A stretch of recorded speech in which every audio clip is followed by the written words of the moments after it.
In compliance with Chapter 551 Open Meetings of the Texas Government Code, I call to order a regular voting meeting of the Board of Trustees of the Austin Independent School District for Thursday, October 30th, 2025 at 6:01 p.m. A quorum of the board is physically present at the Austin ISD Central Office to conduct this meeting. This meeting is being broadcast on cable channel 22 through Spectrum as down broadband and on channel 99 through AT&T Uverse. Closed captioning in English is available on these platforms for individuals who are deaf or hard of hearing. Welcome and thank you for joining us. We will begin with public testimony for items on our consent agenda. Members of the public wishing to participate in the public testimony portion of our meeting called a dedicated AISD phone line in advance of the meeting to sign up to speak in person or to audio record their remarks. Tonight we have 3 people who signed up to speak in person, and we have 9 people who left a recorded message. We will now move to in-person testimony to provide as many opportunities for input as possible within a limited time period at this meeting. Each speaker will be allotted 1 minute. No substitutions or yielding of time to others is permitted. You are welcome to come to the microphone when your name is called. As you come to the microphone, please press the button to turn it on. There's a device that will light up as you move through your 1 minute of time. When the buzzer sounds, please make a final thought in 1 sentence. And we ask that whether you come to give a complaint or praise, that you reference any staff member by position or abbreviated last name. And we ask that all audience members, whether speaking or not, please show respect for others at all times. And our in-person speakers for tonight are Edna Parra, Leah Kelly, and Jared Schroed.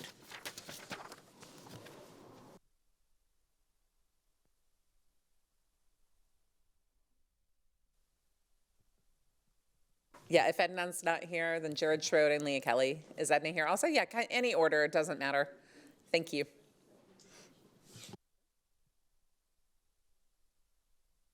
Hello. Okay. Thank you. My name is Edna Parra, and I'm a longtime East Austin resident and parent.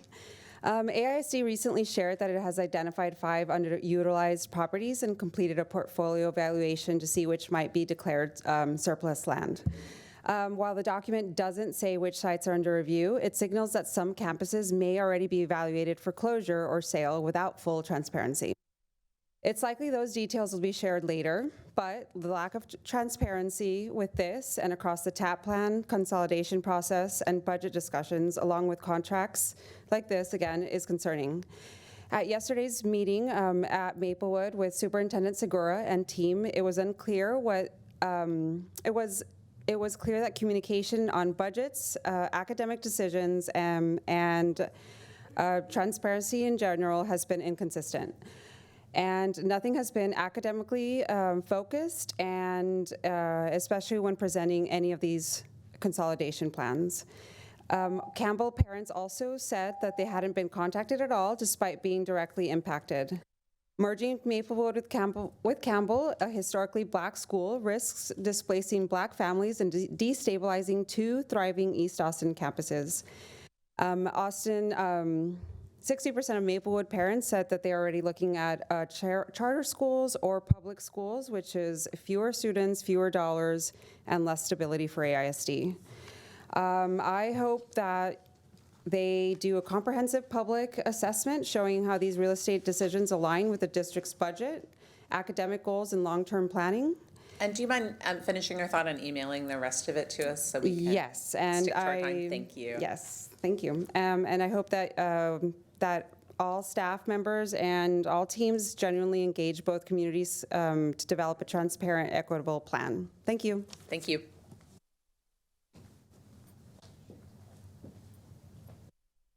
Hi, is the microphone? Excellent, still working. Hi, my name is Leah Kelly, parent to an Austin High School graduate, partner to an AISD teacher, and former AISD employee, speaking on agenda item 10.1. I want to thank the district for potentially partnering with community providers to expand comprehensive health supports for students. By working together, we can increase our capacity to care for children and families navigating complex situations. These services have made a real difference in my own family's life by helping my child reach her full potential. These partnerships help create more supportive school environments for students and staff.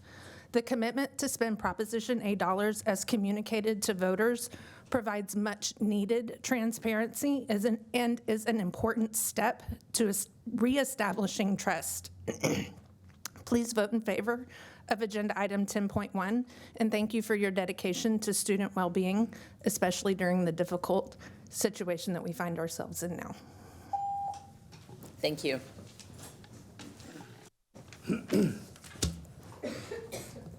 Is this on? Oh, it is. Perfect. I'm speaking on 2 items. Is that okay? It's fine to speak on 2 items. Do we have 1 minute to speak on 2? 1 minute, so yeah. 2 separate minutes, it sounds like. Oh, 2 separate minutes. Yes, so 2 minutes, 1 each. Thank you. Perfect. Yes. I will start on, I believe it is 11.1, which is in regards to the RFP for the commercial real estate. It was released, this RFP was released about 6 to 8 weeks before the school consolidation list, making it appear that closures were already known but intentionally excluded to avoid public attention, which we all know erodes trust, which we don't want. Since 2016, AISD has always named specific properties in its real estate RFPs. This is the first time in nearly a decade that the district has not done that. Currently, AISD owns 9 properties totaling 233 acres of undeveloped land that could be sold today. When Superintendent Segura was authorized to negotiate the Rosedale sale, AISD is selling this for $26 million, gap 1, also saving $1.6 million in commissions if we are not including real estate brokers. That obviously we understand that you guys have the opportunity to do this yourself and stop closing schools. Got 1 second. Basically, let's not impact 70,000 students. Let's not impact their families. Let's stop closing schools. Let's sell current acreage that we already have that isn't developed to stop our funding gap. Secondly, there is another contract that is out for Novium. While I understand this is not Superintendent Segura's company, I do understand that at one point, Superintendent Segura, you disclosed a relationship and shared investments with this owner. Given that, is there a conflict of interest, and should we look at this and discuss this more versus actually voting on something like this and giving them $20 million in a turnaround plan and other things that you have? I fully recommend that you guys look into this and continue to investigate what we're looking at and who that money is going to. Thank you. Thank you. And thank you to our speakers. And now we will play our recorded messages for public comment. Hello, my name is Belinda Montgomery. I am a former parent, current community member, and former SHAC member in AISD. I'm calling to get support for agenda item 10.1 for action on the Mental Health Services RFP. Our students and families need timely access to support. Approving this recommendation will help schools respond early, reduce crises, improve attendance, and keep students learning. Please vote yes on the Mental Health Services RFP and continue to invest in support that reflects community priorities. We really appreciate your service. Thank you so much and have a good day. This is Sharon Vane, parent of 2 AISD graduates, and I'm calling to support agenda item 10.1 for action on the Mental Health Services RFP. Now more than ever, our students and families need timely access to support. Approving this item will help schools respond early, reduce crises, improve attendance, and keep students learning. Please vote yes and continue to invest in supports that reflect community priorities. Thank you. Hello, my name is Richard Kelly. I am a product of AISD, until very recently a parent of a student in AISD, and I am in my 24th year as a teacher in AISD. And I'm calling to express my support, there's the bell, for agenda item 10.1 on the Mental Health Services RFP. I can tell you, as somebody who's in classrooms every day with your students, the mental health needs could not be higher. This has accelerated so much in the last 5 or 6 years. And so I really want to encourage the board to approve this RFP for increased mental health services, which is going to help reduce crises, improve attendance, and, of course, help students learn. So please vote yes on the Mental Health Services RFP and continue to invest in supports that reflect our community's priorities and, quite frankly, what your students need. Thank you for your services. Hello, my name is Amy Garrett, and I'm a parent of 2 students in South Austin. I'm calling to support Agenda Item 10.1 for action on the Mental Health Services RFP. Our students and families need timely access to support, and approving this recommendation will help schools respond early, support students, and keep them learning. Please vote yes on the Mental Health Services RFP and continue to invest in supports that reflect our community priorities. It's important to note that this contract was already allowed for and voted for by Prop A. I just want to continue to make sure that those funds are allocated appropriately. Thank you, all trustees, for your continued service to the district. I know this last 6 months have been very hard. Thank you so much for your efforts. Thanks. Marie, parent. 5.1, pause closures and consolidations. Give it more time. 5.3, please address HQ spending, legal fees and lawsuits, and staffing at HQ. We should not be suing neighborhoods or teacher staffing vendors or children with disabilities. 6.1, I have personally been to Mendez several times. I do not find 200 or 300 children at Mendez. Please look into the numbers and data being reported as well as the practices at Mendez. Do not renew with Third Future. It's time to take Mendez back as our own school. 10.1 on the mental health contract, Gramercy was ineffective at best. Please do not consider them. 10.2, amend the budget to reduce HQ spending and staffing. We need to reduce the staffing at HQ, seek alternative solutions for leasing, selling, or lease back of HQ, and we need a review and oversight of legal fees. 12.1, there's not sufficient data posted to meet Open Information Act requirements on this item and some of the others. Only a list of names is visible in board docs for 12.1. 13.2, thank you for declining. Thanks, bye. Yes, this is Patrick Rosenthal, and I'm calling about the agenda item 8.1, approval of the IB statement of acceptance for Anderson High. Please accept that statement. Also, schools on the closure list deserve a chance to look at all available options. Being on a list doesn't mean a school is beyond hope. It means it needs thoughtful consideration and collaboration. There may be solutions that benefit not just one campus, but the entire district. Innovative partnerships, shared programs, or creative use of space that keep communities strong. The AISD employees, students, and families across the district are counting on you, the trustees, to get this right. Please look at every option, listen to every community, and ensure that all voices are heard, even from those schools facing closure. The AISD employees are burning the candle at both ends. They will do the work for small changes in the plan if you allow them to look into them. Thank you. My name is Greg Foley. I am a parent of 2 students in AISD. I am a child of AISD, a resident in Austin, Texas. I have some major concerns about the budgets and lack of transparency around all of the planning happening now in conjunction with the proposed consolidation and turnaround and school closure. In 2019, Superintendent Matthias Segura came to AISD straight from ACOM, a contractor that wrote the facility report used to justify closing schools. Now he's leading a new round of closures while AISD pays a company called Steady State Impact and TNTP up to $20 million for supposed turnaround consulting for a plan that nobody has seen and is on deadline to be voted for. Parents deserve transparency before we lose more neighborhood schools and more closures and a diminishing AISD. And I want to ask the district to release all the contracts. My name is Cuitlahuac Guerra. I am the parent of 3 Austin ISD students, 2 of which attend a 3UA elementary school, which means for 3 consecutive years, their student outcomes on the STAR test have not been acceptable, and now they are required by the Texas Education Agency to go through a turnaround plan.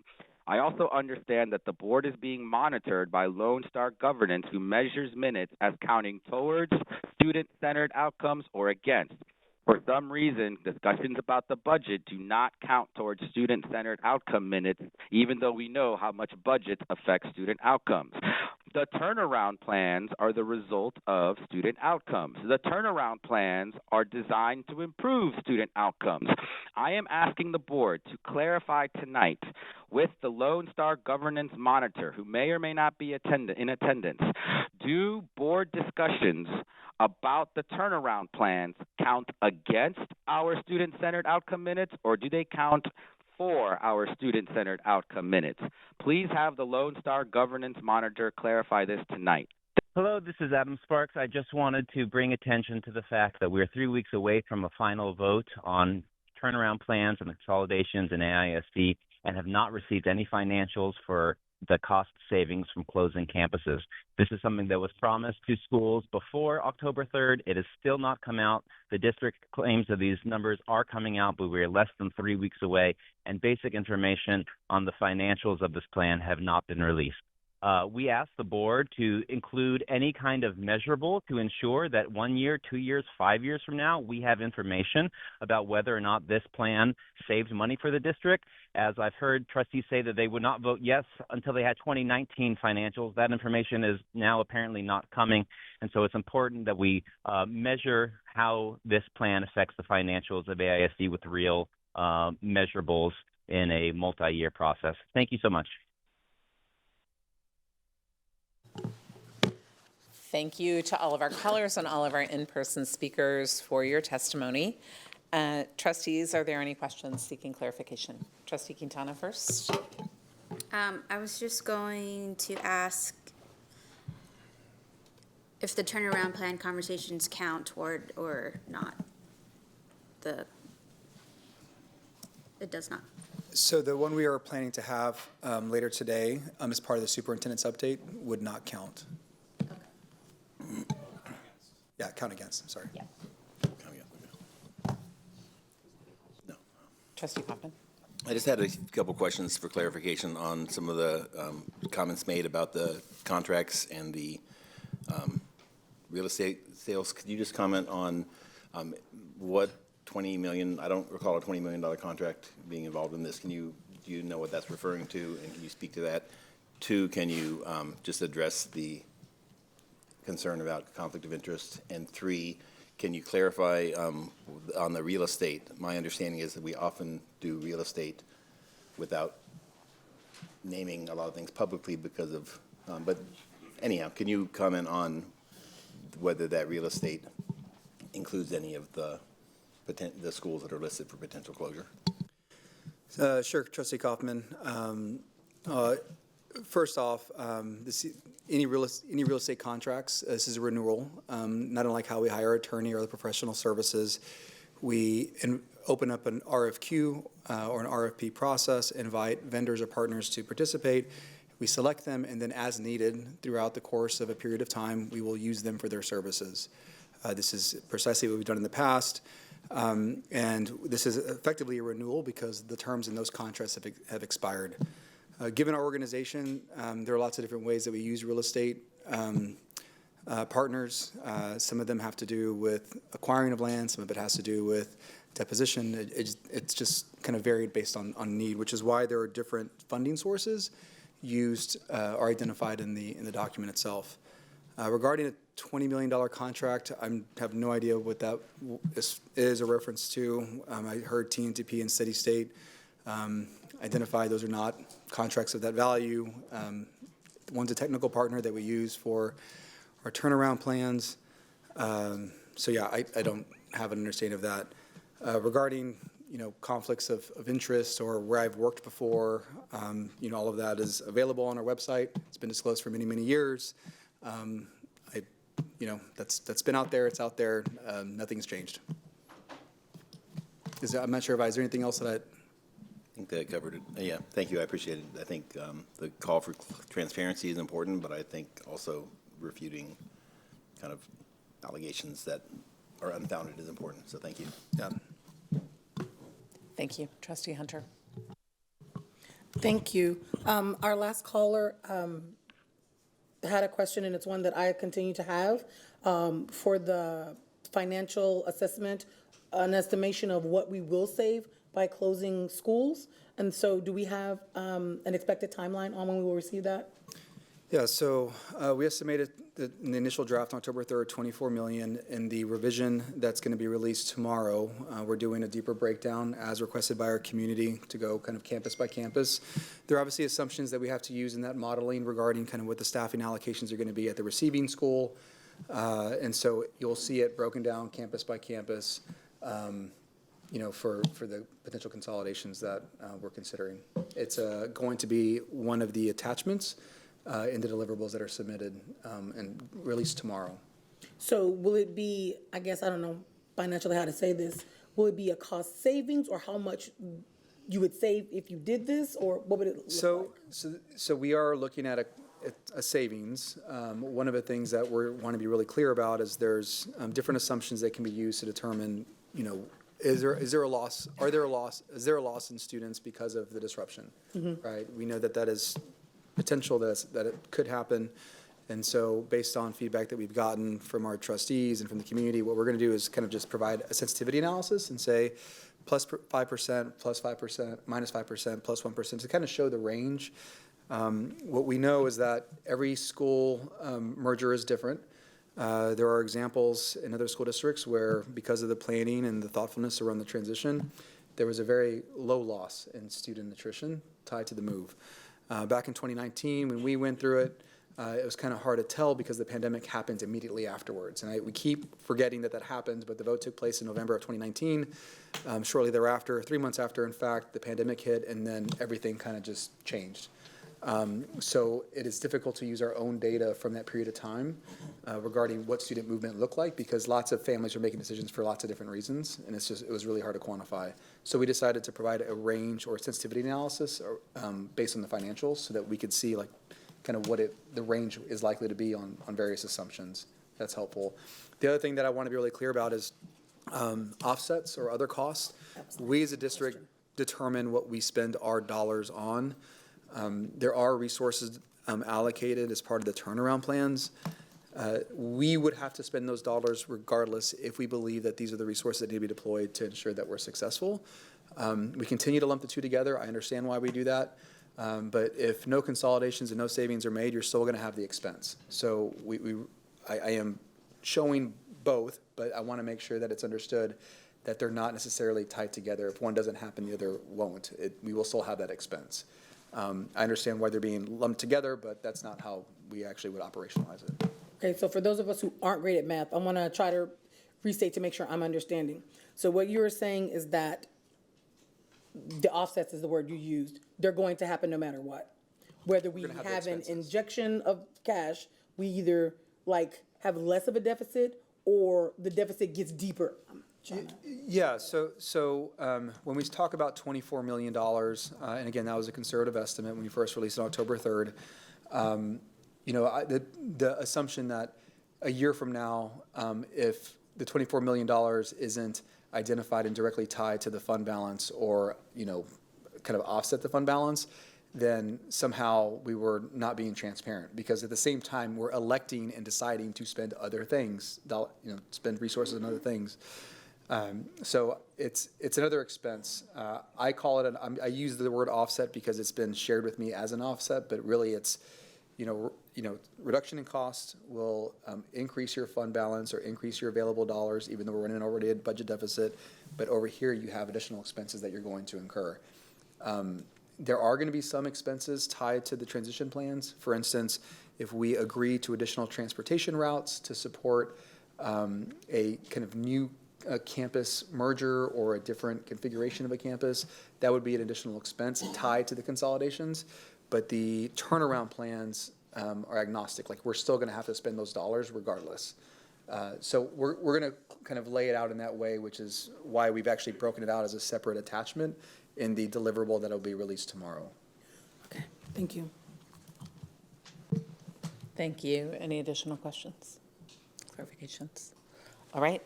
Thank you. As a reminder, please feel free to share any comments or questions with the board by email at trustees@austinisd.org.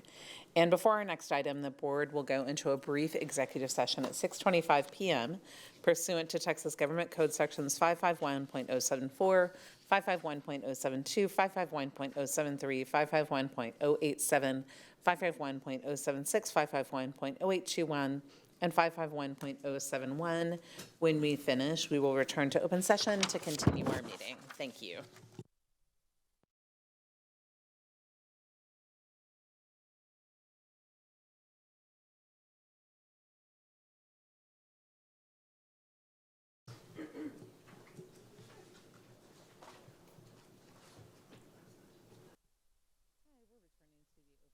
Hi, we're returning to the open meeting at 6:45 p.m. Thank you.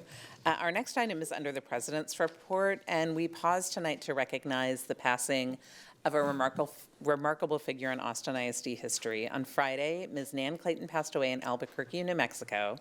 Clayton Elementary School, built and dedicated in 2006, is named in her honor for her impact on our students and our district, and I invite Trustee Kaufman to offer a brief tribute. Thank you. Nan Clayton dedicated her life to education and public service, leaving a lasting legacy that can inspire generations to come. She was elected to the Austin ISD School Board in 1978 and served for 14 years. I've been here 3 years. 14 years is a long time. She was the second woman ever elected as board president. She successfully advocated for full-day kindergarten for all children and helped navigate the district through the tumultuous era of early efforts to desegregate Austin schools. She was a constant, courageous voice for fairness and academic excellence. Nan Clayton was a Longhorn, earning bachelor's and master's degrees from the University of Texas at Austin. She was a scientist, working as a water quality chemist for the Texas State Health Department. She was a teacher in both AISD and Del Valle ISD. She was a volunteer, serving as president of the Barton Hills Elementary PTA. She was a South Austin icon, having lived most of her life south of the river before moving to Albuquerque 8 years ago for family and health reasons. She was a spelunker, making history as the first woman to descend into the inner space caverns in Georgetown. I first met Nan Clayton in 2005 when I was principal of Becker Elementary, and she invited me to the monthly meetings of the South Austin Civic Club. I could sense from the start her kindness, her strength, her tenacity, her centering of community, and her deep commitment to public schools. All of my subsequent interactions with her proved my first impressions to be true, and then some. In 2006, Dr. Drew Robinette and I worked together closely as we opened new elementary schools across town from each other. The school board voted to honor Nan Clayton by naming Dr. Robinette's New Southwest Elementary, located just 1.5 miles from my home in Circle C, after her. When I heard the sad news this weekend, I called Dr. Robinette to invite her reflections on Nan Clayton. As you might expect, Drew had a lot to say. She described how involved Nan was at the school that bears her name, calling her the first Clayton Elementary volunteer. She got a hard hat right away and walked the campus in 2006 many times during construction well before opening, then participated in outreach sessions, picnics, and community meetings with her, as a partner to welcome students, staff, and families to the new school. And she was an ex officio CAC member for more than a decade. Drew told me how connected Nan was to the Clayton Cardinal students. She welcomed students each day on the first day of school. She always participated in the opening day assembly and celebration and many others, including the 5th grade ceremony each year. She was a guest speaker and reader in classes, getting to know students and sharing her own story as one of the earlier women in STEM, committed to learning, igniting curiosity and creativity. Kindergarten students who just met her when they started at Clayton were starstruck at first, then referred to her as the Nan Clayton. But they soon grew to know and love her as Mrs. Clayton, a familiar and supportive leader who was the heartbeat of the school. Drew shared how Nan was a great friend and mentor to her and to so many others because of the value she places on relationships. She was quick-witted and a natural connector, supporter, and confidant. She was easy to talk to and confide in, to think through challenges, find new approaches to get things done, and reflect on and follow through with creative action. Her heart as a community servant and organizer never left her, and the curious minds and questions of school children and their quality experiences and learning they deserved only fueled her more. Nan Clayton was a visionary leader, a dedicated public servant, a South Austin landmark, and a true friend to many. As Drew said, Nan Clayton believed that great schools make for a great Austin. Austin ISD and the city of Austin are better because of Nan Clayton. Her powerful spirit will live on in the school that bears her name and in the city and school district that she loved. Thank you, Trustee Kaufman, and our thoughts are with people who were close to Nan Clayton, her family and friends. Thank you. So our next item up is going to be our committee reports, and we have posted those committee reports as an attachment to this item on our board doc agenda, and it includes a committee report for the policy committee and the audit committee. Thank you. And the next item up is the superintendent's report. Thank you, President Boswell. I'd like to welcome up Ms. Lakeisha Drinks, Chief of Staff, to share an update on the turnaround plans. We'll also have Dr. Wilson, Assistant Superintendent of Secondary School Leadership, Dr. Amerson, Assistant Superintendent of School Improvement, and Jennifer Pace, Assistant Superintendent of Elementary School Leadership. I will provide a brief presentation and then open it up to questions. Over to you, Lakeisha.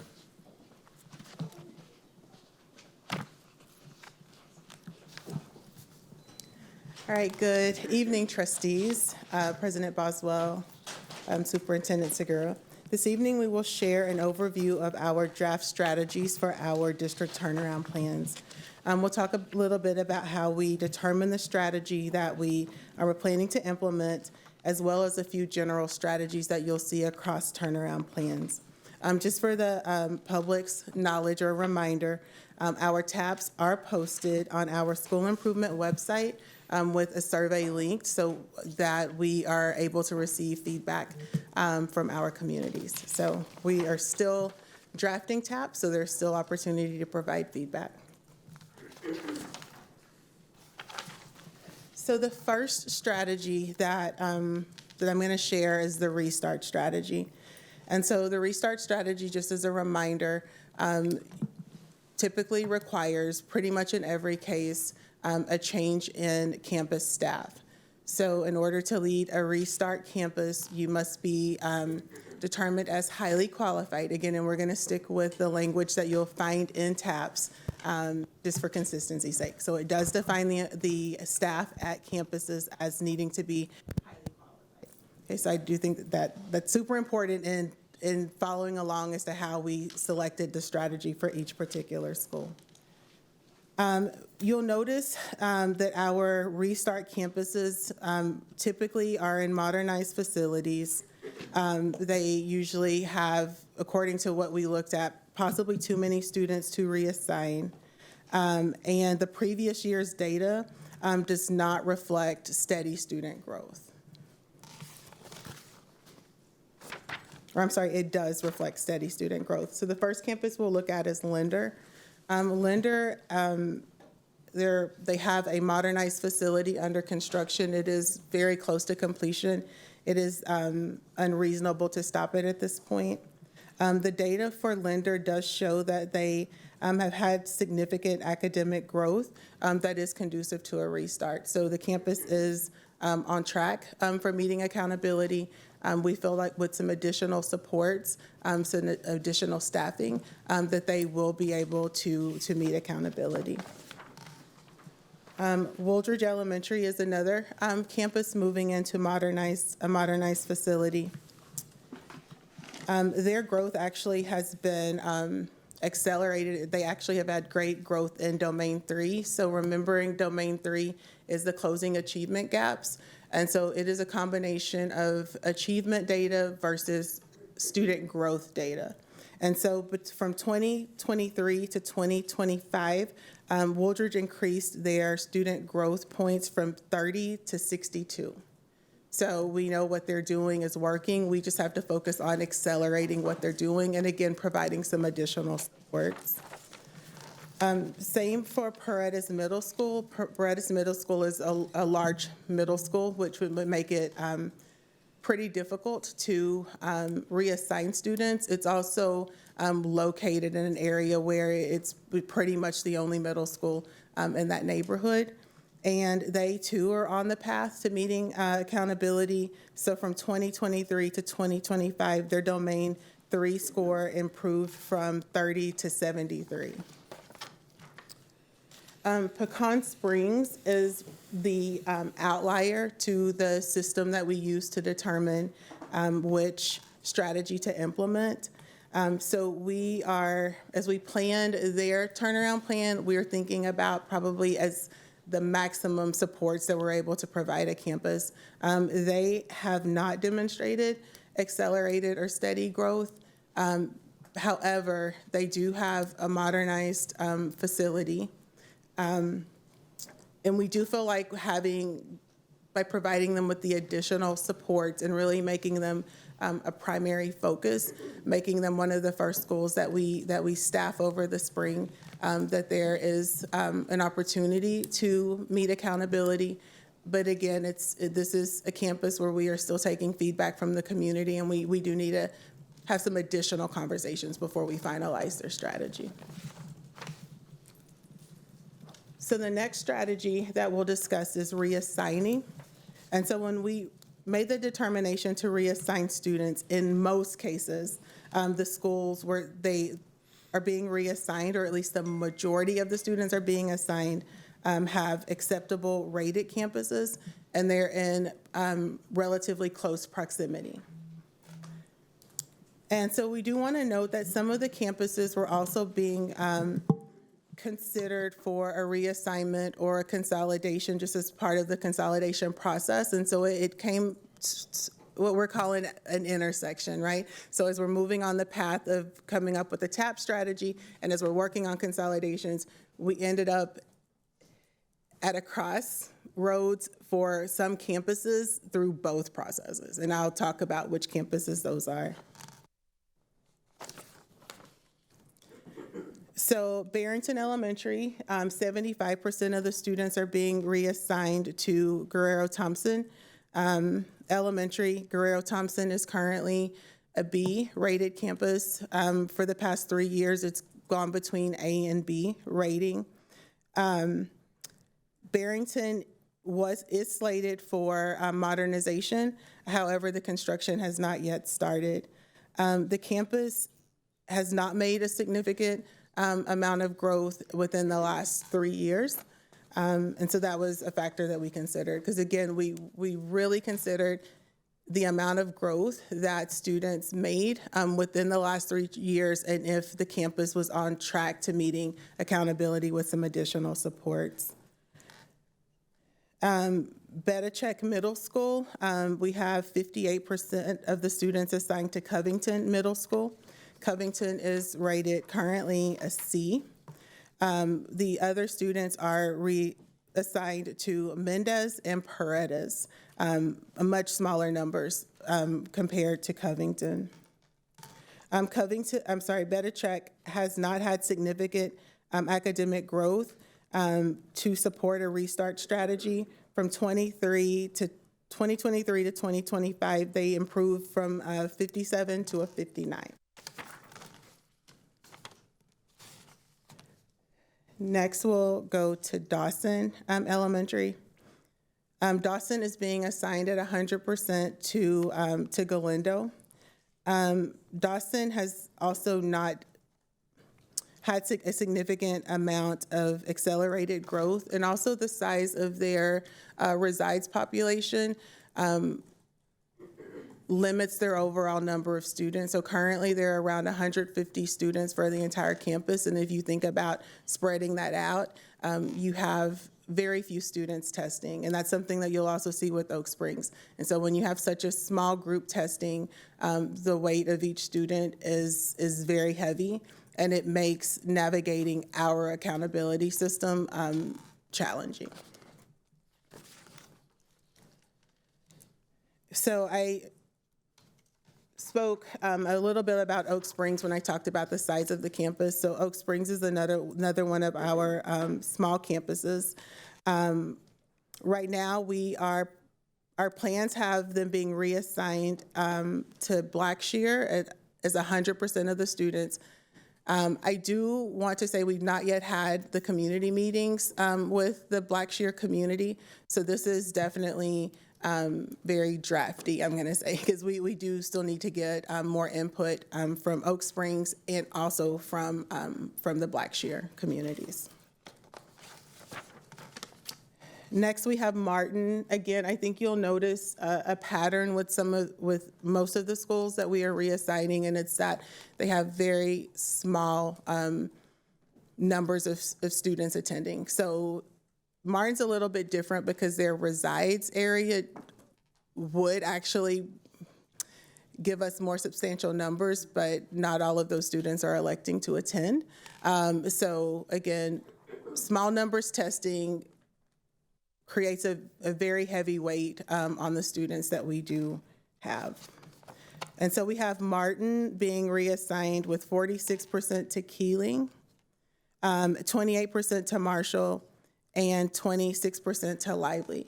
And so you'll notice in our strategies that we talk about strategic staffing, which includes additional staffing. So I do think it's important to put in the space that we recognize that we will need to provide these supports, not just to the campuses that are receiving the turnaround plans, but for campuses that are supporting any of these students currently assigned to campuses requiring a turnaround plan.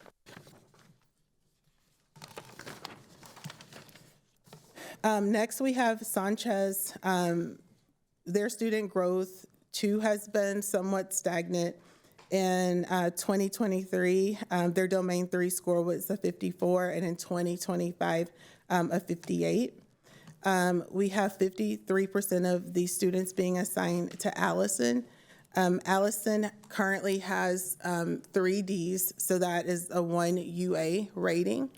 And so Allison is a campus that is receiving students that will have more substantial support than some of our other campuses receiving students. So I think it's important to say if you're sending students to campuses that are meeting accountability, it is assumed that those campuses have systems and supports that allow their students to grow. In turn, the campus meets accountability, and so we wouldn't want to go into those campuses and really make disruptions. We want to be able to support what it is that they're already doing so that they can support additional students. And last, we have Wynn Montessori. And so Wynn is one of the campuses that, as we were looking at their attendance zone and then that area of Austin, we had additional seats. We have more seats there than we had students. So there was already, we'd already identified the need to reduce seats in that area. Not necessarily Wynn, but in the area, right? So then when we start to develop the turnaround plan and we reached out to the Wynn community, we had a number of engagement meetings. One thing that we did learn from the Wynn community is that they have a desire to keep the Montessori program. And so if we were to restart Wynn, we would not have been able to restart it with the Montessori program. I'm not gonna say we couldn't. It would be very challenging because we would have needed to turn the staff over and find new teachers that are bilingual and Montessori certified. And staffing has provided to be a great challenge to Montessori. And so we don't have confidence that we would be able to restart it with the appropriate staff. For Wadane, we have them being reassigned to Rodriguez. 69% students will be assigned there. While Rodriguez currently has a 69, they have historically had higher student achievement. In 2024, they actually were a B-rated campus. And so what we're gonna work with Rodriguez on, actually currently working with them on, is just having more consistency in their system and their supports. And then last, we have our 2 UA campuses. And so with these campuses, we are not implementing such extreme strategies. We are going with the school improvement model. And so in those cases, it really is just supporting the campus with wraparound services, again, in some cases, additional staff, helping them to tier teachers for support. And so upcoming dates as we continue to develop the TAP is on November 20th. We will have the TAP public hearing. You all will vote on the TAPs also on the 20th. And then November 21st is our deadline to submit the board-approved TAPs to TEA. Thank you. All right. Thank you for all of that. There is a lot in this, and this is profoundly important stuff. We are going to, because this does not count as student outcome minutes, as we clarified early, and yet it is extremely important really to the health and support of our district. We are going to try to keep our comments to 3 minutes each, comments and questions. And we hope any questions will also be very, very tight. We need to really try to make this work. And we will submit what we can't by email. And then I think it might be helpful to, and I'll talk with you about this, Superintendent Segura, to maybe have a public meeting about this as well, where we present these to the public and more people can hear, since our time is limited here today. So I know we're presenting them on campuses, but this matters to the whole district. So let's just go down the list. Trustee Foster, are you ready? If not, we can go to Trustee Hunter. I'll expect follow-up instead of asking for response now, but I'd like to know that if Montessori were to continue, what would be the substantive differences that, sort of defined it or made the difference? But that can be followed up upon in writing. Thank you. Trustee Hunter. Thank you for the presentation. I want to register some concerns and would really like to know that we have students moving from schools that are already UA to another UA schools. So speaking about Barrington, and then when students are being split between Andrews, Pecan Springs, and Hart, also UA schools, if you could very quickly kind of tell me what sort of supports and plans we have that will, stop the perpetuation of another UA. My time is running. Yeah, I'll speak generally to both levels. Right now, our campuses are heavily engaged in learning lab work through TNTP. We have lighthouse models, so at the secondary level, Marshall is a lighthouse model, and then we have 7 other middle school campuses that are included within that learning lab model. You see schools like Keeling and Lively that you normally... Just about the elementaries. Oh, okay. The elementaries, yes. So Barrington and when?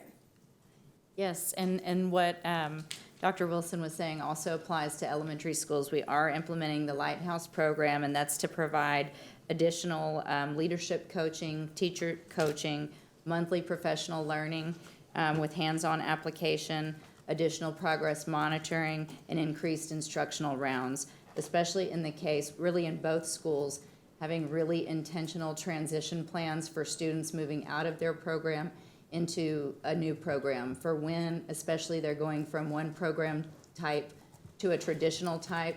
So just having a strong support plan in place for that transition. And then for Barrington students going into, especially Guerrero Thompson, having a significant group coming in with learning gaps and having an accelerated plan for Thank those you so much. students in place. I hate to cut you off, but you kind of lead us to the next point. Those students leaving Barrington, going to Wooldridge and GT, a lot of my concern is about not having that life skills program there. And so I know that that is supposed to happen. Dr. Sherry Lee, I think, spoke to that a little bit previously. So I would expect that the communication to the community would be very clear so that parents understand what is going to happen with their children's services. And finally, I saw that for Pecan Springs, the emergent bilingual SPED supports, again, over communication with parents about how their children are going to continue to receive those services. And lastly, Domain 2A, the growth goals of literacy at Oak Springs. A little bit of concern there. But again, if we can have monitoring and with the board getting back to us about so we have these plans and once they're implemented, how they are actually working. So I appreciate that. Thank you. Thank you. Trustee Singh. Okay, I've got 3 questions. One is, I noticed summer school was listed in some of these, but I really would love to have more information on that. And how are we making sure that the kids are coming together, especially on these consolidated campuses, to get to know each other? Because we all know that this is creating mental health disruptions for students, right? And how that impacts their learning. So I was really hoping to see more detail on what, if anything, we are doing this summer before school starts next fall to bring communities together to relieve some of that anxiety so that they do show up ready to learn. I really, really hope that is in our programs and our TAPs. And what KPIs we're using to determine success for that. So that's one. The second one is I would love to understand the key performance indicators. How do we know we are successful for family engagement? Again, this is a big time of transition for so many of our families. A lot of them don't understand what's going on. I want to know, Superintendent, is there a plan to ensure every single parent gets some kind of human contact with their child's school to understand where their kid is academically with math and reading, and create that relationship, because that is critical. I saw mentions of engagement, but I would like to see what we're going to be doing differently, which to me is like just deeper follow through with individual parents. And then finally, child study teams. You know, how that's not something we talk a whole lot about here, and honestly, I'm not an expert in it, but from what I know, this is the one I've talked to at least one principal who was very successful, a very successful Title I school. She said that that was like a very key piece of it, is they don't let any kids fall through the cracks.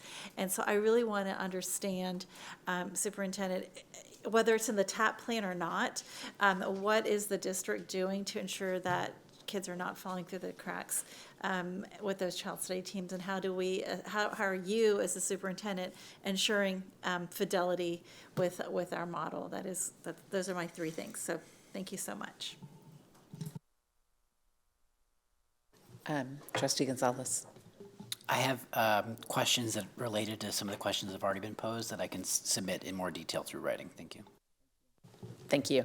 I have a list of questions that I'm going to run through, and I'll send them by email as well.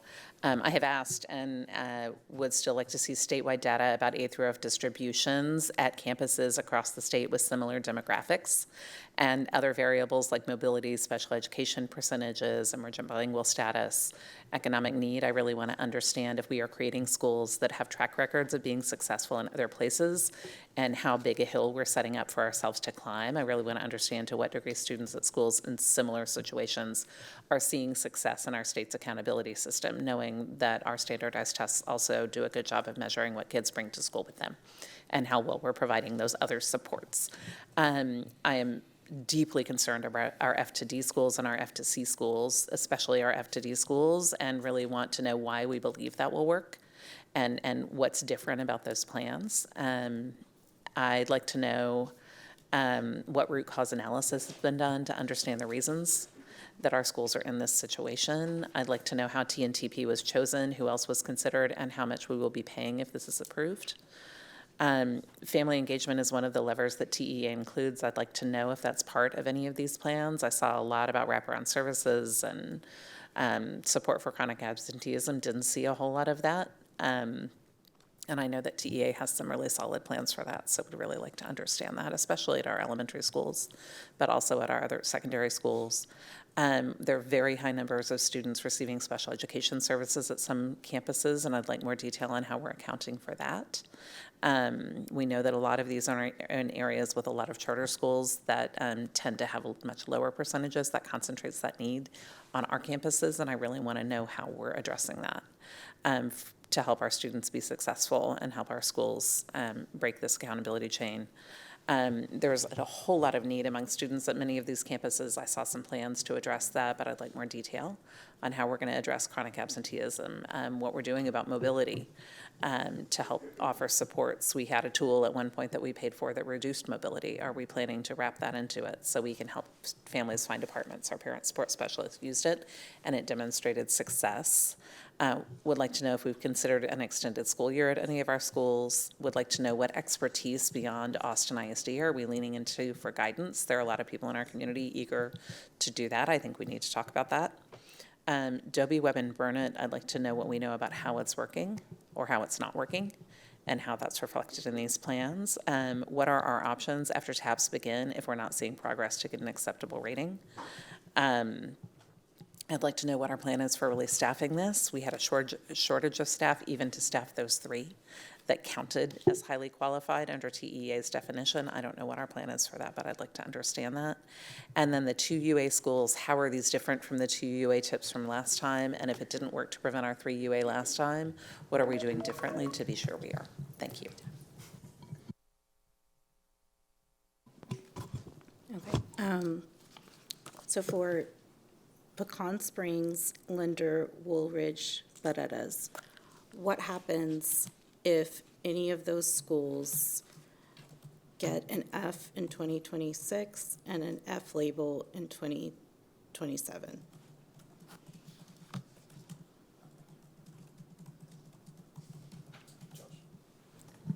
So for 24, 25, and then 25, 26, correct? So if Pecan Springs, Linder, Woolridge, 26, 26, yeah. Arpadatas are labeled with an F by TEA in 2026 and 2027, what happens next? Well, I mean, so there are 3 UA right now. If they continue on this year, get an F, then that would be their 4 UA. If they continue on and get their 5th UA, then state intervention could include installation of a board of managers or closure of the school. Okay. And then how does this plan prevent that from happening?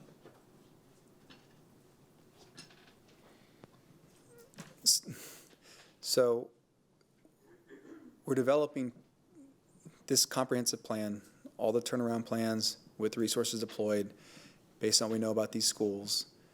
You know, we are investing and using strategies to pull these schools out and support them so they break the accountability chains. Many of them, as Lakeisha said, have already demonstrated growth in the right direction, are close to either getting a pause, and we expect many of them will get that pause, if not break the chain. Nothing is guaranteed. Like, for, what does that mean? So if there's a pause, so in the 24, 25 accountability, we have many schools that have 59s. Many, I think there's 9, and then several that are 58s and 57s. You know, if they were to receive a D, then that would pause the accountability chain, and that would not count as an additional UA. So let's use Paredes, for example. Paredes, I believe, was already at 59. Based on what we've seen at the campus already, we're very confident they'll pause the accountability chain at a minimum, if not break it this year. But let's assume they get a D, then the 25, 26 accountability would not be a 4th UA. It would be maintain a 3rd UA with the D. So then 26, 27, if they received an F at that point, or if they broke the accountability chain, which is what my expectation would be, then they would never have essentially gotten their 4th or 5th. So there's lots of different combinations, but a D pauses, C breaks. Okay. That'd be 3 minutes, just in case you want to know. All right, and then I will send the rest of my questions, and hopefully there's a place where the public can see the answers to them. Thank you. I'd love to have these questions posted on our accountability, on our school improvement page, please. Thank you. So all the questions that we're getting off the dais, or the ones that are Correct. receiving, okay. Yeah, thank you. I'm gonna have to. All my questions have been asked and answered. If I come up with anything else. Thank you. Trustee Quintana? I already, Oh, okay, perfect. Thank you. okay. I already sent in mine to y'all, but just very quickly, I just wanted to know about our bond dollars, about the campuses that are closing and where those will go, how the TAP dollars will follow students whose campuses are closing and they're being reassigned, how we're going to staff the restarts, what happens to the staff at the campus that receives the majority of the students in the TAP, and then how we plan to recruit staff. Actually, I just said that. Okay, good. And then, yeah, that's basically it. So I already sent those in, but I just wanted to make sure I said that publicly. Thank you. Thank you. And Trustee Hunter has a question on behalf of Dr. Kaufman. Trustee Kaufman went to a flood anniversary at Paredes where he was principal. Okay. One question he has is, what are the lessons learned from the last 3 years of turnaround and school improvement plans, particularly around support and implementation?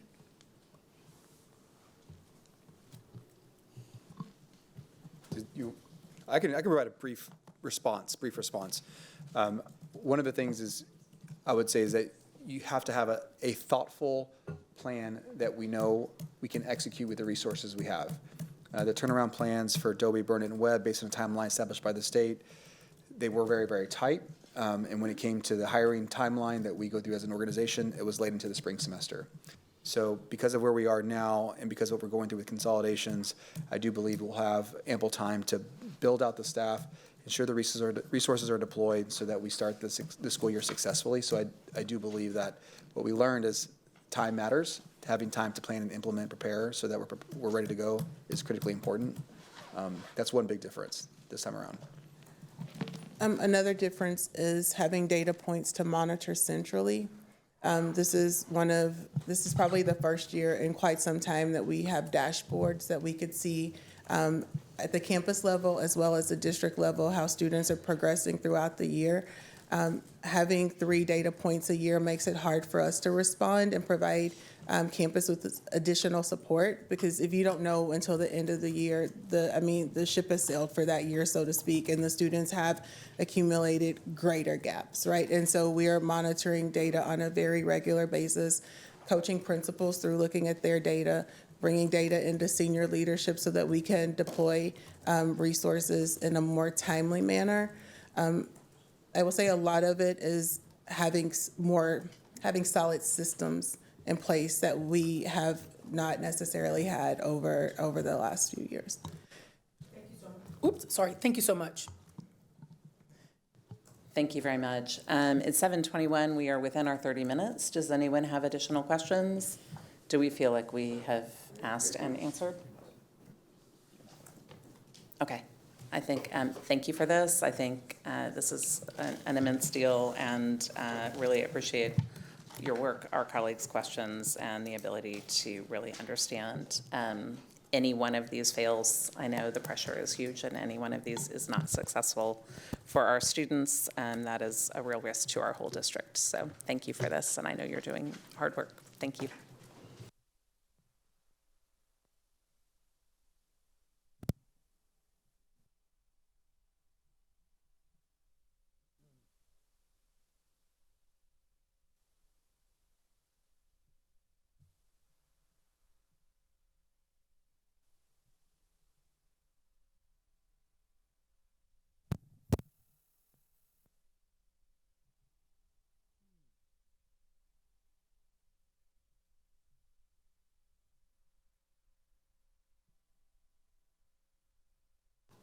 I think we're ready for you.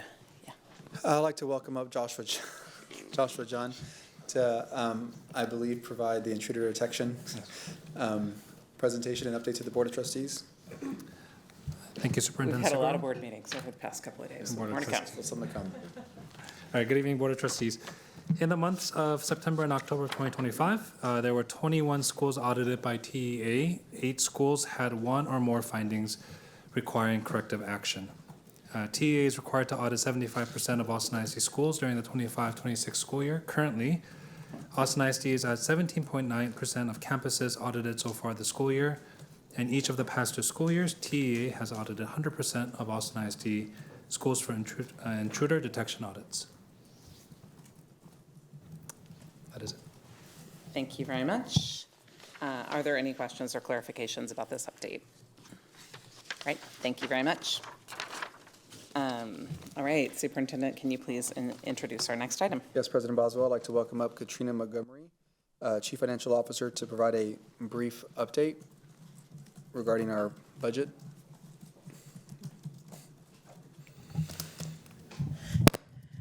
Hello, President Boswell and trustees. So we're going to provide a brief update today on our budget. So for FY 24-25, you see an overview, and what we wanted to show with this slide is that all of the things that transpired for FY 24-25, we're projecting that from our unaudited financial statements that we'll land at a $79 million deficit. There were points in the year where we had projected higher, but we did a lot of great work in reducing our expenses as well as making reductions throughout the year. For FY 25-26, this slide here is just an update or a context. And I'm going to point out a couple points. Our expenditure, our operating budget is $992 million. Our recapture is estimated at $715 million. Cash management, we have some tax collections. We'll start receiving those in mid-November. And then over the next few weeks, we're going to continue to redefine our budget strategies. And then at the end, on tomorrow, is October Snapshot, where we can start doing additional estimates on our enrollment and ADA. The fund balance policy was approved by the board in June of last year for us to have a 24-25 year 1, year 2, year 3 at 15%, and then the final year 27-28 to be at 20%. We're estimating again at the end of June of 24-25 that we'll be above the 15%. So this document is going to show our amendment. The second column is our unaudited financial statements, which show, if you see the net change, it gets us at $79 million, where we had been projecting 110, 90, we were going down. 25-26, the adopted budget, we ended at, the adjusted net change was at 19.75 million. That was going to leave us at a 15% fund balance. And then in September of 25-26, you can see our revenue decrease because our tax collections have decreased. Our recapture number has also gone down, but in total, the adjusted net change will get us at 17.54 with the additional reductions that we have to make of $92.5 million. So as of this amendment, it'll show, as long as we keep to this right-hand column, that will show that we'll have a fund balance at the end of the year of 17.48%. The general fund expenditures spend, we want to give you an update quarterly. So quarterly for 25-26 is in the middle. Our operating expenditures are $216 million. For the first quarter of our budget, that means our spend should have been at $251 million. So we're under our budget by $35 million. Then to the far right, we also want to show you where we were this same time last year. It was the exact same thing. We were at $35 million under budget. What we have to do when we look at these numbers is, even though these look favorably, we have to make sure that we're continuously reducing our expenses, managing our cash, and not continuing to give any additional funds over our budget. So cash management. Agenda 14.2. So we've been monitoring our cash, and as of November 30th, we will not be in the place to make payroll. So what we are presenting here today is for us to have a loan and it's called a tax and revenue anticipation note. It's used to finance cash flow deficits in a school district's fiscal year, in anticipation of receiving tax and other revenues in the fiscal year.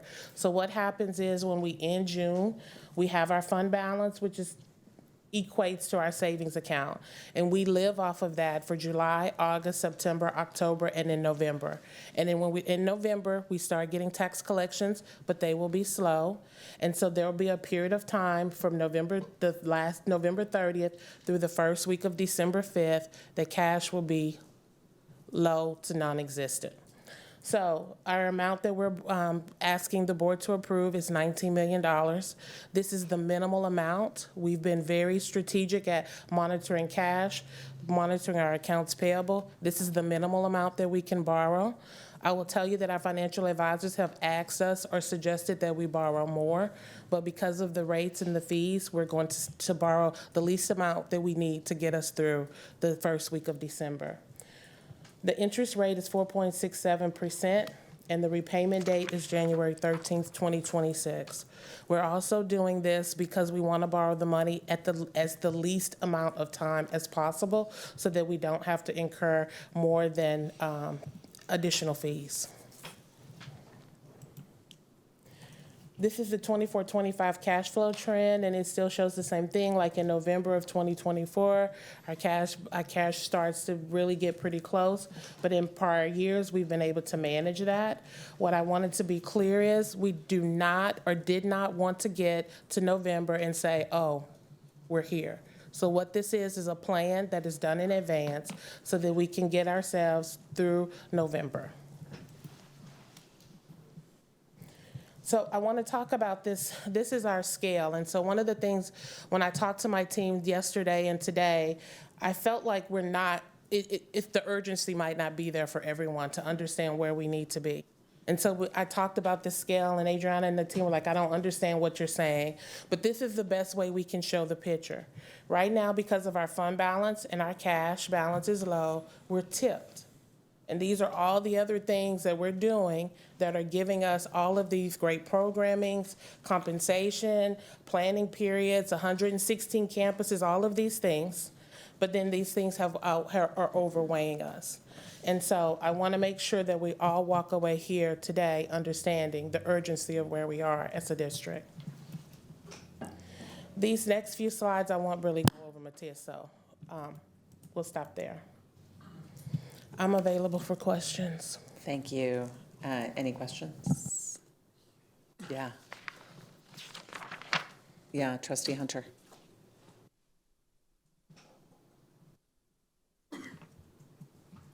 We're gonna do the timer, okay. I guess I wanted some clarity because the slides were really, I guess. Are you saying we don't have any money? As of November 30th, we will not. We will not have enough to make payroll. And what you are asking us to do right now is to approve a loan? Yes. So that we can do? So that we can make our November 30th payroll. So that we can pay the people who are doing the work every day? Yes, ma'am. Okay. And you said in 24 we came close? 24, 25, at the end of the period, we ended up with $50 million. And so when I look at the projections, and I've been looking at them, we've been meeting every single week, I am projecting that we'll get to the $19 million.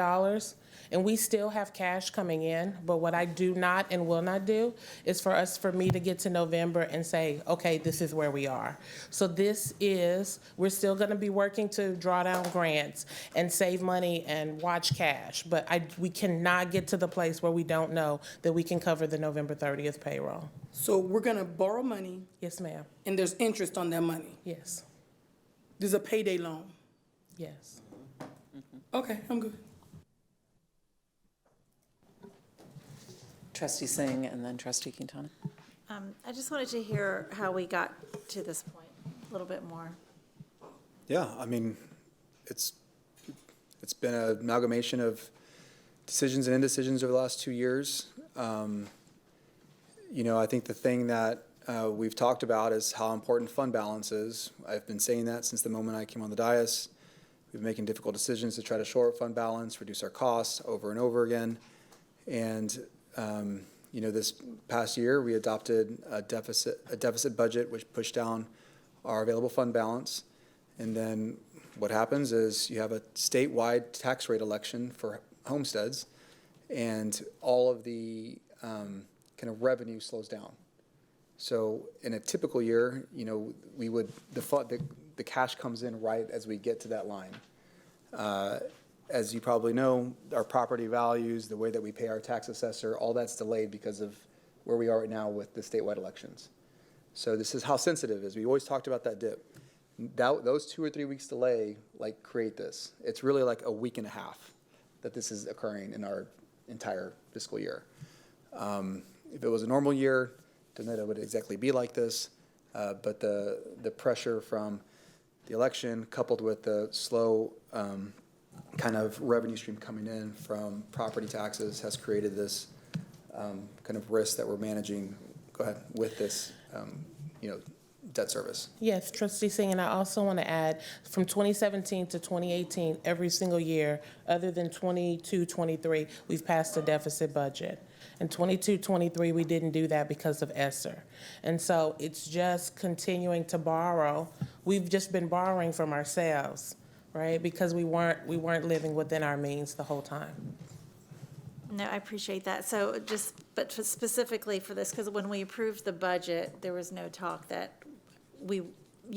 I'm surprised, I'll be honest. I'm just surprised because this is not something that we had budgeted for. So, and I know that we've been very fiscally responsible, so I'm not casting aspersions on that. I know we've been making a lot of cuts, and you've been doing a great job, Ms. Montgomery, as well in your role. But is it because of a delay in funds that are coming in from the yes. state? Like, help So me that's one of the really bigger understand. drivers. That's one of the Is bigger. it like so our fault or is we're it talking somebody about else's we're talking fault? about cash flow. We're talking about cash flow, Correct. not total expenses and revenue. Like at the end of the year, at the end of the fiscal year, you know, the budget is the budget that'll hold. It's cash flow. We talk about cash flow all the time and how important it is. And as Katrina said, we have to, revenue doesn't come till November. And so we are paying out every single month. And one of the things that's happened this year in particular because of the homestead exemption laws, right? So remember the homestead exemption law that's going to be passed, probably, most likely. Well, every single property owner is not going to pay until that occurs, right? I mean, property bills aren't going out in the way they did previously. All those things make it to where property taxes aren't being paid, revenue is not being sent to us in the same timeline that it had in previous years. Now, those weeks matter, right? We always talked about November, and unfortunately, that slight delay, given our monthly payroll, kind of created this gap in cash flow. That's really what it is. I think that's really important to make very, very clear to the public that that's the reason, and it's not because of overspending. Katrina just said that we're spending $25 million less this fiscal year based on the budget. Like that's the headline, people. Okay, like please know that we just got our Superior First rating.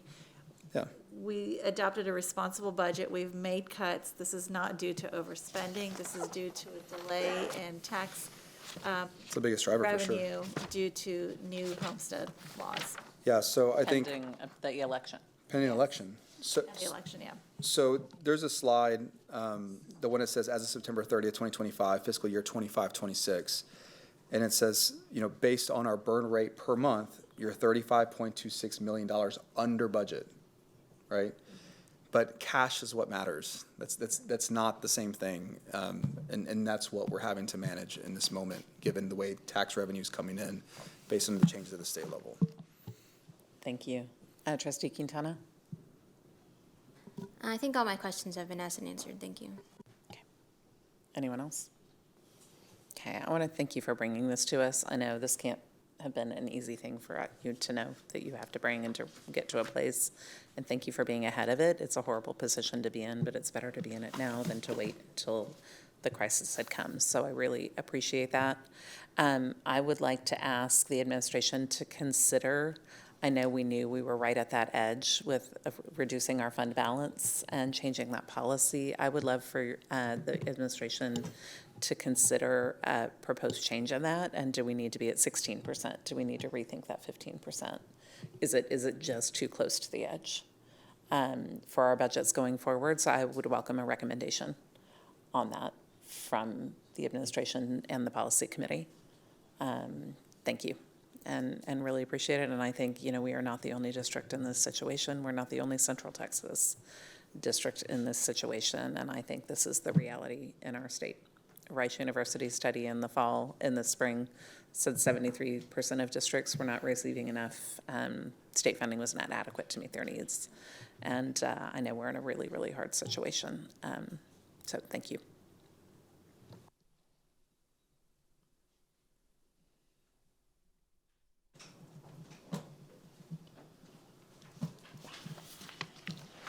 All right, that is solemn and hard. Yeah. At the same time, we're trying to pay for all the things we know our students need to be successful, and I think it's really important to understand that. We know how to do it. Our staff know exactly what to do. When we do have the funds, we're showing that it works, so thank you. Our next item up is an update about Mendez and Third Future with our 1882 agreement. I see you here. Thank you for being here with us. As part of that agreement, we've asked our partner to provide a quarterly update, and Mr. Craddock and Principal Miranda have a recorded presentation that's included in board docs tonight, and they have a presentation with backup data. Thank you both for being here. And Superintendent Segura.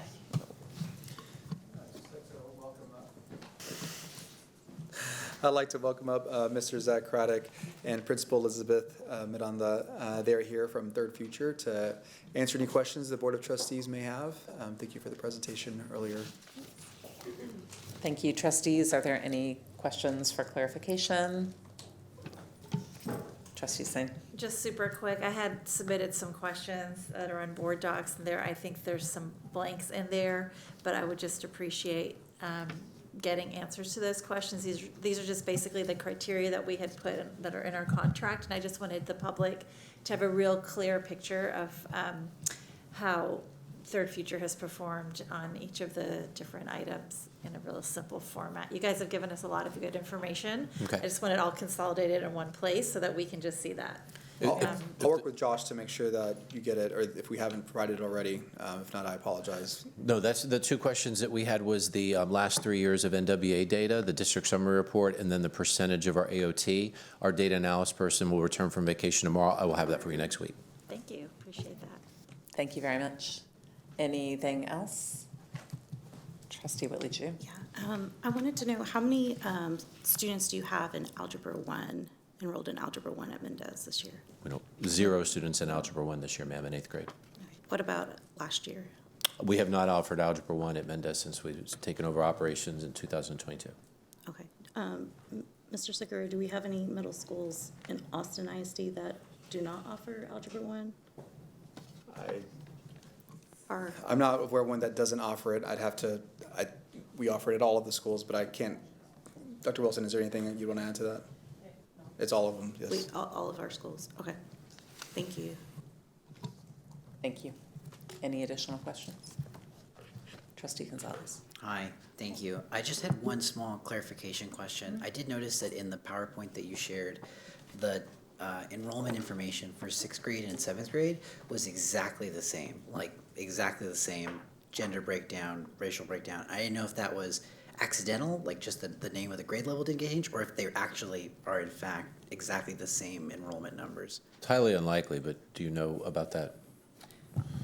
Right, so it was probably deemed accidental. I can give you the enrollment numbers for 6th and 7th grade. You don't have to give it to me right Okay, now. I would like to know what the current enrollment is. Yes, But I just yes. didn't know if that was in reality just coincidental or if it was a mistake. No, sir, it was definitely overlooked. Thank you, I appreciate it. And I also will say, on an additional note, very fast, I did appreciate the inclusion of the pictures and the visuals and the artifacts. Those are all very important. I did get to see the back to school night, the virtual one that you held at the beginning of this year. Yes. And so I was appreciative that all the parents were well received. It was, a lovely gathering and very informative. So thank you for sharing all They that. just finished up a Halloween celebration with over 200 families at 7 p.m., so Yes. just about an hour ago. Yeah, a lot of fun. Sorry you missed it. I know, it's okay. Anything else? This is way more fun than a Halloween party, right? I agree. Absolutely, Trustee Singh, absolutely. You could have come to our meeting in costumes. Anything else? Okay. Thank you very much. I appreciate it. Okay, we will now move to the consent agenda at our October 10th board information session. The approval of linear algebra innovative course was previewed as an item to be voted on at today's meeting. The administration has removed this item from today's agenda ahead of the meeting. We will still be offering that course, but the State Board of Education is expected to review the rules regarding innovative courses at its November meeting. And as a result of that, the innovative course application process has been paused, and the Texas Education Agency has extended the expiration date for courses requiring renewal this year to the 26-27 school year. So that course will still be provided with no need for a vote. So are there any consent items anyone would like to pull for a separate vote? All right. Secretary Gonzalez, do I have a motion to approve the consent agenda? Yes, I move to approve item 8.1, item 9.1, item 10.1, 10.2, item 11.1 through 11.5, item 12.1, and item 13.1 through 13.1 and 13.2. Thank you. Is there a second? Second. Thank you. Trustees, any discussion on these items?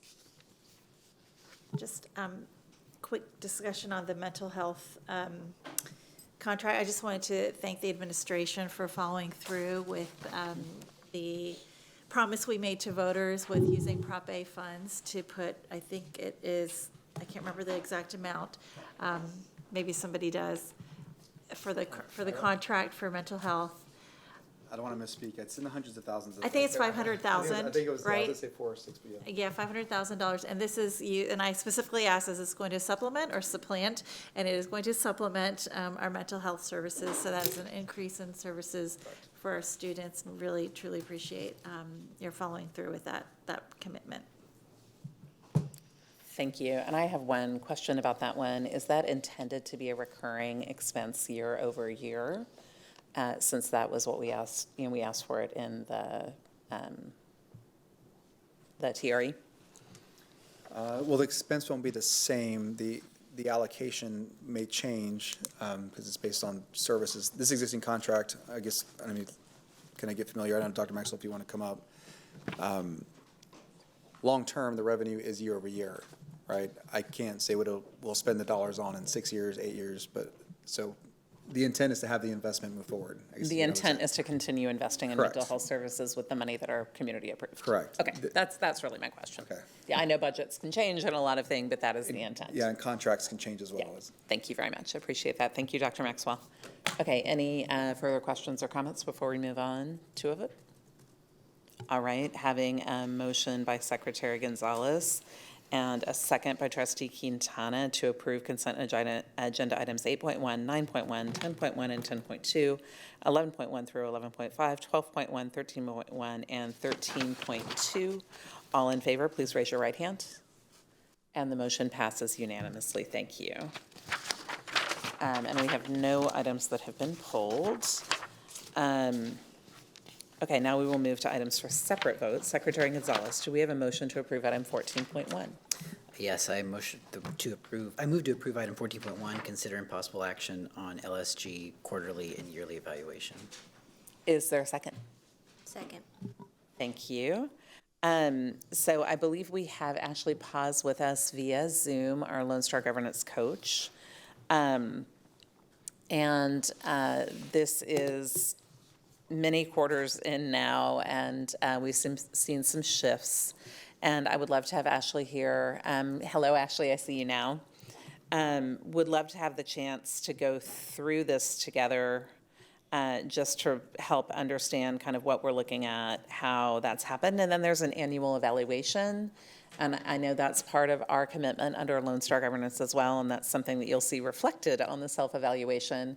So Ashley, I would love for you to kind of fill our community in on where we are, what this is, and what's different this time, and then we can ask some questions. Does that work for you?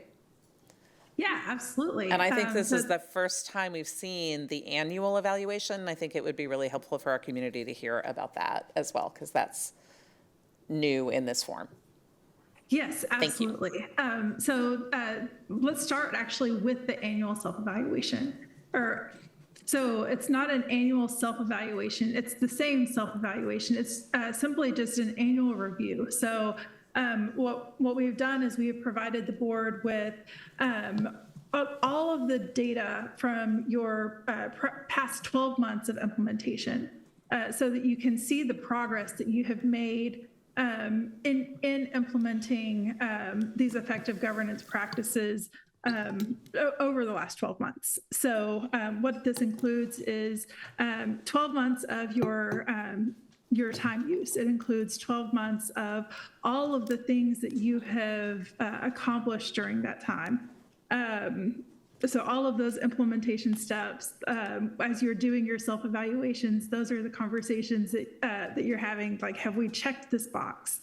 And one of the notes that I have included in this self-evaluation is that, we often, it's easy to get lost, for the conversation to get lost on, checking boxes, because that's literally what we're doing while that self-evaluation is being conducted. But every single one of those boxes is actually a move toward creating the conditions for student outcomes to improve.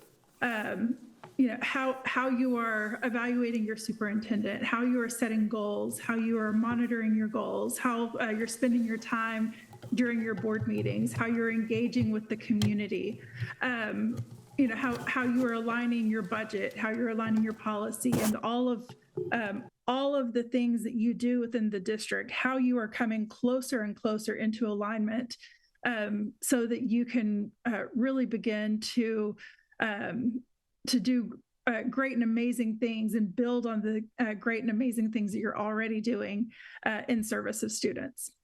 And so that really is the purpose of this 12-month, just this annual review.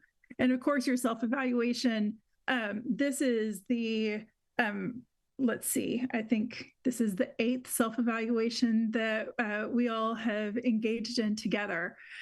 You've been doing this for 2 years now under the current order with Texas Education Agency. And so the expectation for the board in your order is that you have, that you get to the meets focus level on your self-evaluation, which is 60 points. And the board actually accomplished that not last April, but the April before, so April of 2024. So you need to, the expectation was to get there and then to maintain it, to maintain that status for 3 consecutive quarters. And you have done that. And when you completed that 3rd consecutive quarter, or technically the 4th consecutive quarter, I met with a representative from the Texas Education Agency, and we calibrated the results and, with a little bit of feedback just to ensure that you're able to sustain this work. You all have implemented, you made adjustments based on that feedback over this past quarter. And now this is hopefully the end of the road with this part of the order. This should be the final the final thing that you need to do to meet this part of the exit criteria, specifically that maintaining meets focus for 4 consecutive quarters, which technically this is now your 5th consecutive quarter. Thank you. And then Ashley, can you share a little bit about how we're going to use the annual report in the training we do on Saturday? Yes. So on Saturday, we will begin our workshop with an opportunity to reflect on this past 12 months. And I will give you some opportunities to reflect on the work. So the board as a whole, so the board as an entity, will engage in that conversation tonight. On Saturday, we'll have a more structured discussion in executive session, and it's in executive session because you will talk about some of the, you'll reflect on individual performance, individual behaviors. And so, we have that conversation in executive session because it is part of you all are officers of the district and you are considered personnel. And so that is an appropriate conversation to have in executive session. When we complete that conversation, we'll come back into open session, and the board, all of the board members will have an opportunity to share their reflections in that public forum if you so wish. Thank you for that. Do we want to talk about the scoring on the self-evaluation and how it differs? Because there are a couple of things that differed because we changed the monitoring calendar. There are a couple of things that are different.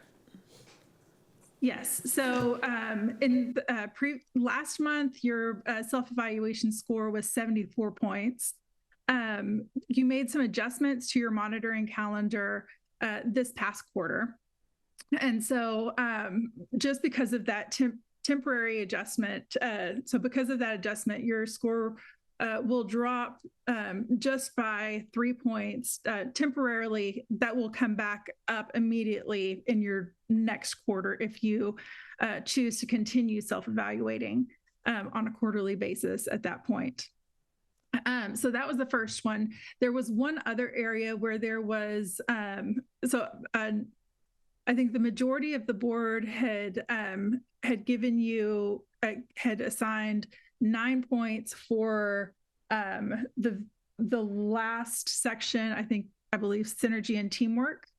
And that was to, so the descriptor is that the board, rather than the superintendent and administration, completes the majority of Lone Star governance tasks.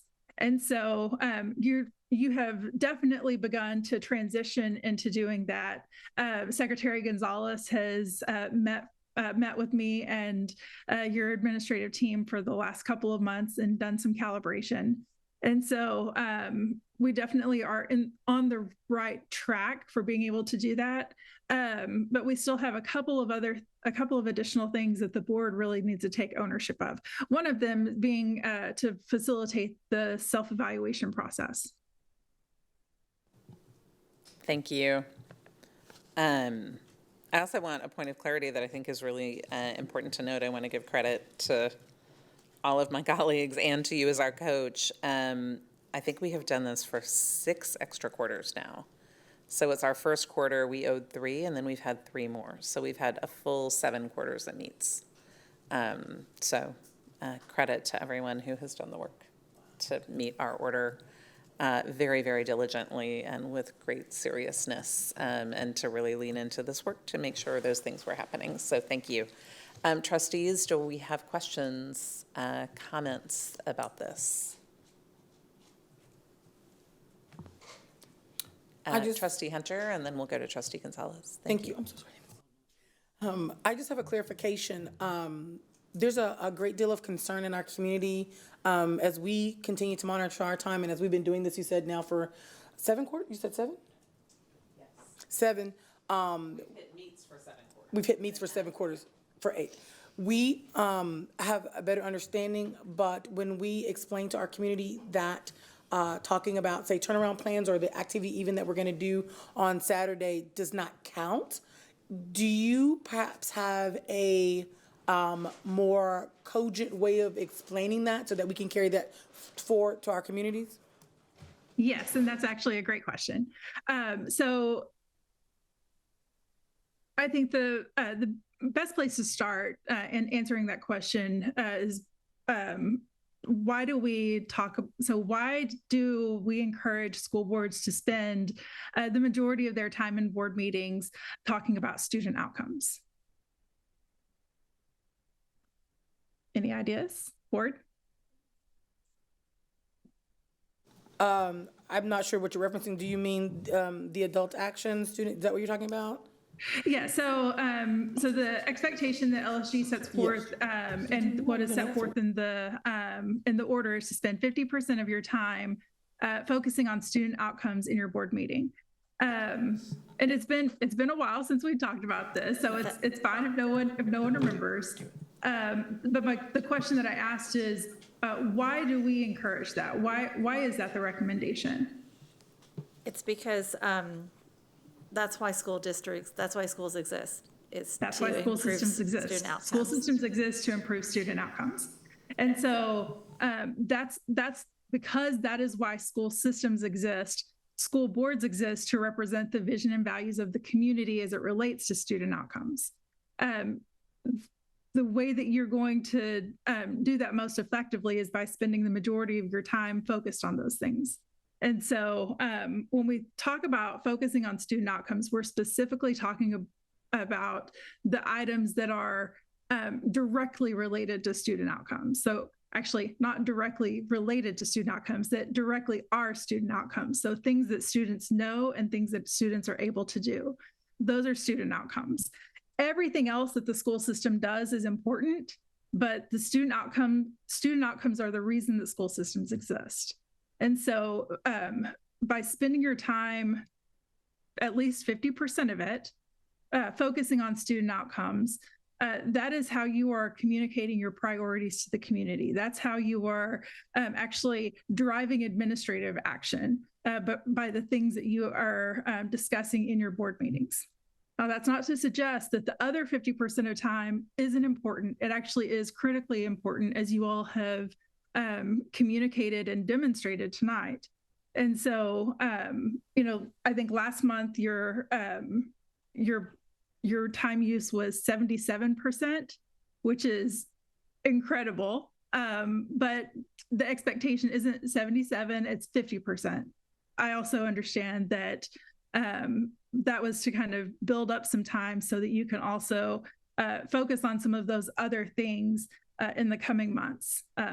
So it's actually extremely smart for the board to budget your time in that way.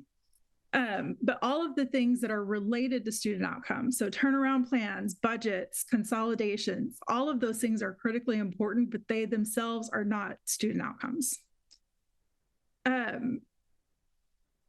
I want to pause for a second before I have one other thing to add about the workshop on Saturday and that time use. But before I go there, are there any other questions about this idea about student outcomes specifically?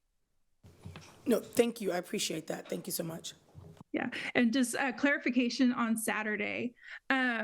So the majority of our time on Saturday actually will be counted towards student outcomes, and the time during the Lone Star Governance Workshop, the time that is in executive session will it will not be counted because it's not public meeting time. It's not board authorized public meeting time. So none of those things will count as other. So Ashley, can you just clarify that a little more? So the time in executive session will not count toward our required time or our high leverage time? Correct. Correct, because actually, you know what? That's not true. Okay, it's required. It will be high leverage time because it's self-evaluation. Okay, so it's different from a regular exec session. All of our time together. I know you've got another small section that you're going to do some additional training. That will be other, but the rest of our time together will be it will count towards student outcomes. So our executive session and the open part, all of it will. Yes. Okay, that's good to know. Thank you. That makes more sense. I was trying to figure out why that wasn't, and that makes a whole lot more sense now. Thank you for that. I appreciate that. Yeah. Trustee Gonzalez, did you have a question, or does anyone else have? I just wanted to say that I've had the chance to facilitate one of the revised two-way engagement sessions with Trustee Singh, and I received a lot of positive feedback about the more specific campus data that's a part of the presentation, so that it's not looking at the goal progress in totality as a district, but it's more relevant to the conversation on that specific campus. I did have a question.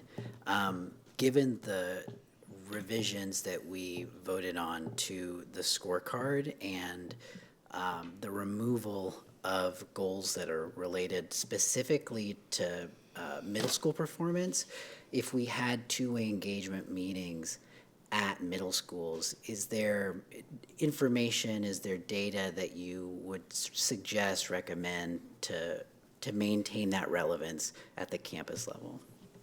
Yeah, so even in middle school, there are indicators that contribute to the CCMR goal. And then your first and second goals that are specific to third grade, that those goals are actually, you're focusing on student outcomes that are going to actually, so if students improve in those areas, then they are more likely to be successful in middle school. So you're actually bolstering the middle school experience by improving upon the learning that is happening in elementary school. And so for each grade level, you're actually, all of the goals are relevant for all of the grade levels, but specifically you're building upon, middle school with those early learning goals. And then middle school really is going to be the bridge between goals 1 and 2 and goal 3. So I think that it is absolutely appropriate to still discuss those because you're creating those opportunities for those students. Thank you. That was all. Thank you. Thank you for that. And I have a follow-up question to that, which is if we are going to add, I think we're getting kind of near the end of that first wave that we plan to do. We were focusing on our campuses with 2 unacceptable ratings, and we're getting near the end of that. And I think there's appetite for doing more. I think, some of our middle schools, we know that our middle schools, as so many middle schools, are kind of in a unique spot. Do we need to reapprove a calendar? Do we just add that to a web page? What does that formal process look like? And what are the expectations? Yeah, so my recommendation is to go ahead and add them. And even if you need to go back and approve them retroactively as a board, the board taking that action as an entity, saying these are like this is board-led engagement. These people, these board members, they are authorized by the board to go and speak for the board at these meetings. It's just an extra step to reinforce like this is our shared message, and we'll speak to that much more on Saturday. Thank you. So to clarify, we could schedule more for November and then approve them at our November voting meeting, even though some of them will have already happened by then. Yeah, that's totally fine. Thank you. That's helpful. I have a follow-up Trustee to Singh that. has a follow-up. If we wanted to, it's been a while since we did the board-led staff two-way community engagement, and I would love, and especially since we have changed the scorecard a bit, we haven't done it with the newer revisions. So Ashley, I've seen your face, so yes, we could do that as well. And schedule that as well. Okay. You all get to define who your community is, and so you are never going to hear me say no. Don't go engage those people.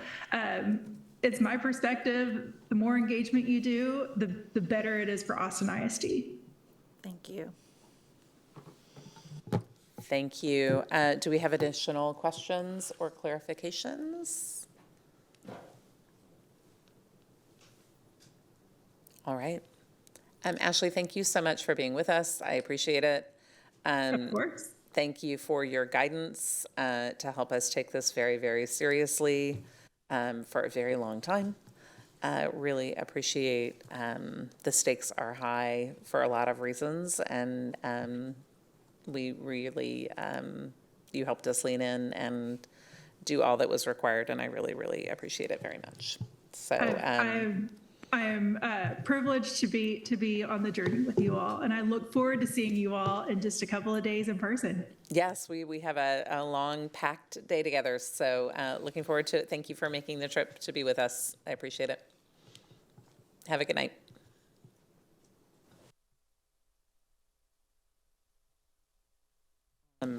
All right, so we're going to move to items for a separate vote for this. We have taken motions on this.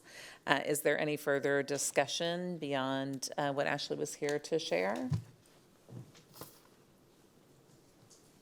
All right.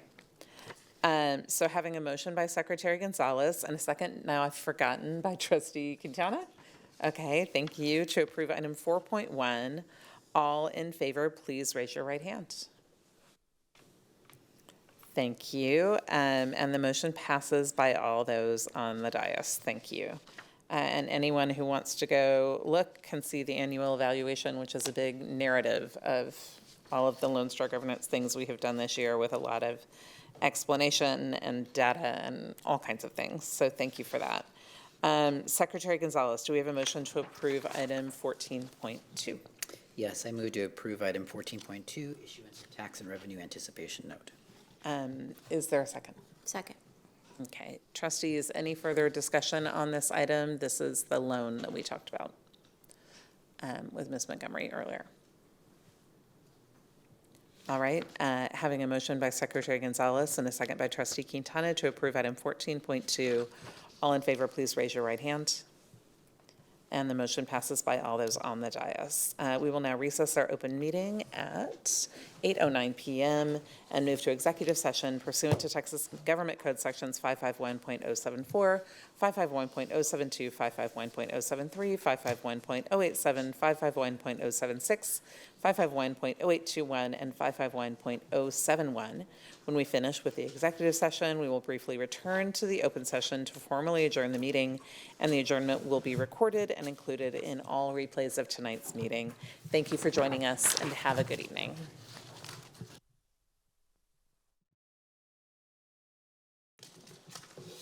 We will now reconvene the open meeting at 10:14 PM. Secretary Gonzalez, do I have a motion to adjourn the meeting? So moved. The meeting is adjourned at 10:14 PM. Thank you.